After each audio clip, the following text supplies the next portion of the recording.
Good morning. Corporate account में valuation of goodwill के बाद वैल्यूएशन ऑफ शेयर्स।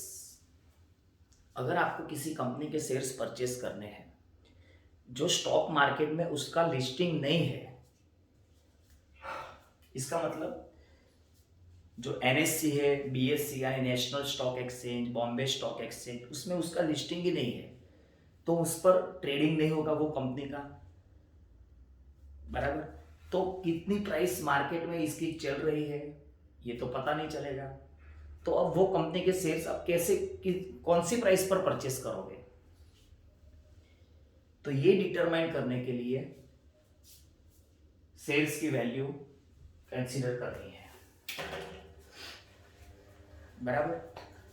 अब सबसे पहले need of valuation of shares, जरूरत क्या है इसकी।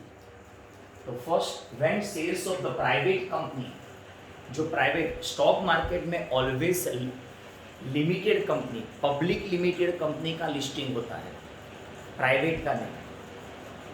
तो प्राइवेट लिमिटेड कंपनी के कोई शेयर परचेस करने हो तो कौन सी प्राइस पर परचेस करना है, तो वो प्राइस डिटरमाइन करने के लिए शेयर्स की वैल्यूएशन करनी आवश्यक है, जरूरत है।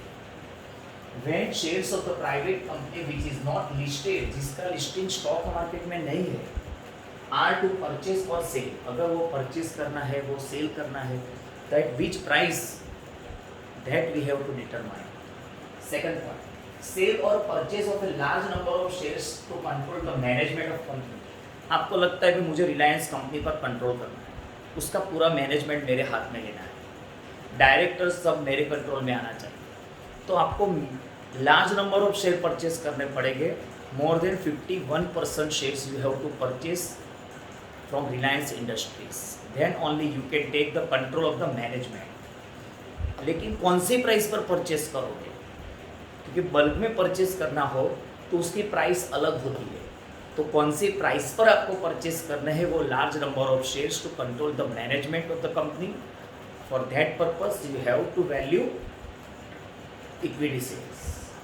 Third, sale of the company, आपकी कंपनी को सेल कर देना है, तो कौन सी प्राइस पर, क्योंकि कोई भी कंपनी सेल परचेस करना हो तो उसके इक्विटी शेयर ही आपको ट्रांसफर करना है, बराबर। Because equity share holders are the owners of the company, so equity shares are to be transferred, but at which price, for that purpose we have to value the shares. Amalgamation, दो company amalgamate हो रही है, मर्ज हो रही है, तो मर्ज होकर एक नई कंपनी बना रही है, तो दोनों कंपनी के जो शेयर होल्डर्स है उन लोगों को नई कंपनी के शेयर कितने इश्यू करने हैं, पुराने वाली कंपनी के शेयर्स के अगेंस्ट में नई कंपनी के शेयर्स कितने इश्यू करने हैं, तो उसके लिए आपको प्राइस वैल्यूएशन करनी पड़ेगी। एब्जॉर्प्शन बाय अनदर कंपनी, एक कंपनी दूसरी कंपनी को टेक ओवर कर रही है, तो कितने प्राइस में उसकी इक्विटी शेयर परचेस करना है, तो इसके लिए वैल्यूएशन जरूरी है। Fourth one, conversion of preference share into equity share. आपको पता हो preference shares, convertible preference shares, convertible preference shares का मतलब preference shares are to be converted into equity shares, बराबर। लेकिन कितने प्रेफरेंस के सामने कितने इक्विटी शेयर इश्यू करने हैं, तो इक्विटी शेयर की वैल्यूएशन आपको करनी पड़ेगी। Next, valuation of shares held by an investment company. Investment company का बिजनेस क्या है, to purchase the shares of different companies, and at the end of the year, at the date of balance sheet, they have to show the value, market value of equity shares.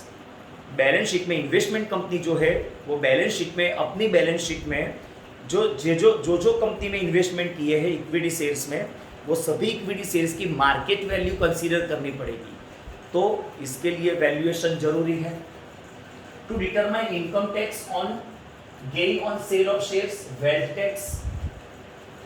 आपने share वर्षों से आपने share purchase करके रखे हैं, अभी आपने cell किए, तो उस पर आपको प्रॉफिट होगा, तो प्रॉफिट जो होगा उसको कहते हैं कैपिटल गेन, और उस पर आपको इनकम टैक्स पे करना है। तो कैपिटल गेन एक्सेट कितना हुआ, तो इसके लिए आपको दो प्राइस समझ में आनी चाहिए, एक sales price and purchase price. Purchase price यानी आपने जो प्राइस में परचेस किया था वो परचेस प्राइस वो तो आपको मिल जाएगी, बट सेल्स प्राइस इसके लिए आपको ये वैल्यूएशन करनी पड़ेगी, बराबर। और आपकी जो वेल्थ कंसीडर किया जाएगा, वेल्थ टैक्स पे करने के लिए, बराबर, तो इसके लिए भी वैल्यूएशन जरूरी है। When shares offered as a security against loan, आपको बैंक से लोन लेनी है लेकिन बैंक वाले ने आपसे सिक्योरिटी मांगी है, तो सिक्योरिटी में आप दे रहे हो इक्विटी शेयर्स। तो आपको पता हो शायद कि गोल्ड के अगेंस्ट में भी लोन देती है बैंक, तो गोल्ड के अगेंस्ट में 60% 70% लोन देती है, यानी जितनी मार्केट वैल्यू है गोल्ड की, बराबर, उसका 70% आपको लोन मिल जाएगा। उसी तरह इक्विटी शेयर्स की जितनी वैल्यू होगी उसके 50% आपको लोन मिलेगी। तो लेकिन वैल्यूएशन तो करनी पड़ेगी, तभी उसकी 50% लोन मिलेगी, तो इसके लिए भी जरूरी है। Acquiring interest of dissenting share holders under the reconstruction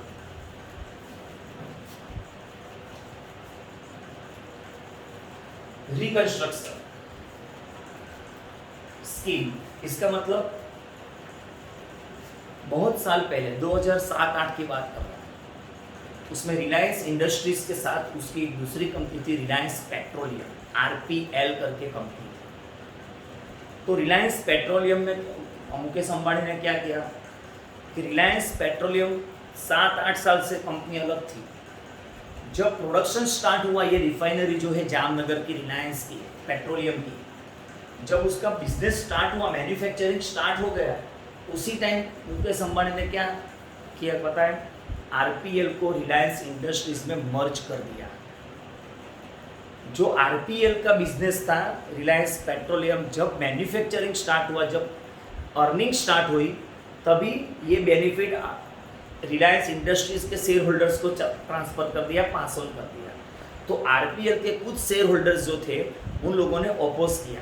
उन लोगों ने अपोज क्या किया कि भाई हमारा बिजनेस है, हमारी कंपनी का बिजनेस है, हमारी बिजनेस में जब प्रॉफिट स्टार्ट होने लगा, तब आप कंपनी हमारी ट्रांसफ़र कर रहे हो, रिलायंस इंडस्ट्रीज़ में मर्ज कर रहे हो, तो हमको बेनिफिट जो मिलने वाला था, अब उसमें रिलायंस इंडस्ट्रीज़ के शेयर होल्डर्स को भी बेनिफिट मिल गया, तो हमारा प्रॉफिट में तो हमारा बेनिफिट कम हो गया।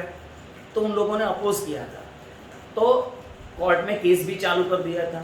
तो जब तक ये केस का निकाल नहीं आता, तब तक वो मर्जर नहीं होता था। तो मुकेश अंबानी ने क्या किया, जो जो शेयर होल्डर्स ने अपोज किया था, उन लोगों के साथ मीटिंग करवाया, और मीटिंग में क्या डिसाइड किया, भाई मार्केट में 200 रुपया प्राइस चल रही है इसकी, रिलायंस पेट्रोलियम की, तो आपको हम 500 रुपया देते हैं, लेकिन आप हमें शेयर्स दे। आपको नहीं बनना है वो रिलायंस इंडस्ट्रीज के शेयर होल्डर्स, नहीं बनो, चलेगा। तो रिलायंस पेट्रोलियम के जो शेयर्स है आपके, वो कंपनी तो बंद हो रही है, तो उसके शेयर्स हमें दे दो। आपको 200 से हम 500 रुपया दे रहे हैं, कि 400 रुपया दे रहे हैं, बराबर। तो वैल्यूएशन के लिए, यानी जो ट्रांसफ़र करने के लिए, वो डिसेंटिंग शेयर होल्डर्स, जो डिससेटिस्फाइड शेयर होल्डर्स है, उनके शेयर परचेज करने के लिए वैल्यूएशन जरूरी है।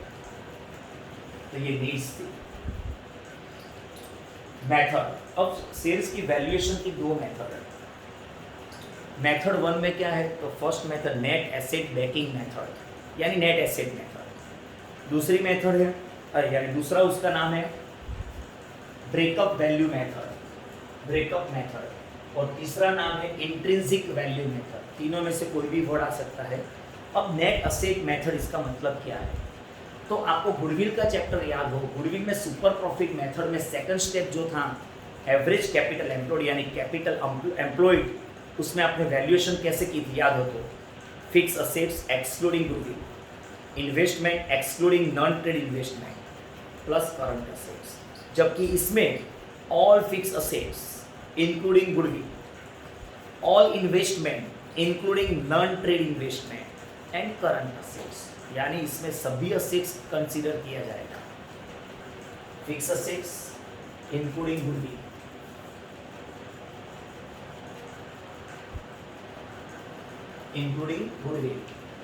all investment, trade plus non trade and current, liabilities में आपने क्या कंसीडर किया था? All third party liabilities, but here all third party liabilities as well as two more point which, तो first preference share capital and arrears of preference, यानी preference shares पर outstanding dividend हो, dividend pay करना बाकी, only preference shares, mind it, याद रखना।